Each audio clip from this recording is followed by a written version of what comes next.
scattering, preservation a uniting process. Things are useful and thoughts are powerful in the measure that their parts are strongly and intelligently concentrated. Purpose is highly concentrated thought. All the mental energies are directed to the attainment of an object, and obstacles which intervene between the thinker and the object are, one after another, broken down and overcome. Purpose is the keystone in the temple of achievement. It binds and holds together in complete whole that which would otherwise lie scattered and useless. Empty whims, ephemeral fancies, vague desires, and half-hearted resolutions have no place in purpose. In the sustained determination to accomplish, there is an invincible power which swallows up all inferior considerations and marches direct to victory. All successful men are men of purpose. They hold fast to an idea, a project, a plan, and will not let it go. They cherish it, brood upon it, tend and develop it, and when assailed by difficulties, they refuse to be beguiled into surrender. Indeed, the intensity of the purpose increases with the growing magnitude of the obstacles encountered. The men who have molded the destinies of humanity have been mighty men of purpose. Like the Roman laying his road, they have followed along a well-defined path and have refused to swerve aside even when torture and death confronted them. The great leaders of the race are the mental road makers, and mankind follows in the intellectual and spiritual paths which they have carved out and beaten. Great is the power of purpose. To know how great, let a man study it in the lives of those whose influence has shaped the ends of nations and directed the destinies of the world.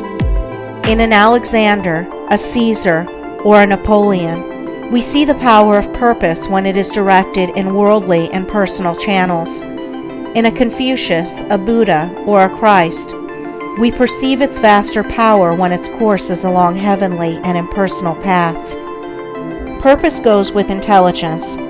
There are lesser and greater purposes according with degrees of intelligence. A great mind will always be great of purpose. A weak intelligence will be without purpose. A drifting mind argues a measure of undevelopment. What can resist an unshakable purpose? What can stand against it or turn it aside? Inert matter yields to a living force, and circumstance succumbs to the power of purpose. Truly the man of unlawful purpose will, in achieving his ends, destroy himself. But the man of good and lawful purpose cannot fail. It only needs that he daily renew the fire and energy of his fixed resolve to consummate his object. The weak man, who grieves because he is misunderstood, will not greatly achieve. The vain man, who steps aside from his resolve in order to please others and gain their approbation, will not highly achieve. The double-minded man, who thinks to compromise his purpose, will fail.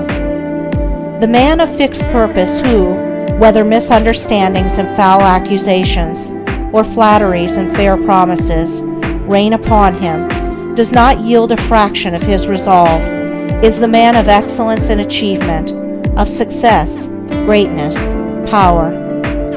Hindrances stimulate the man of purpose.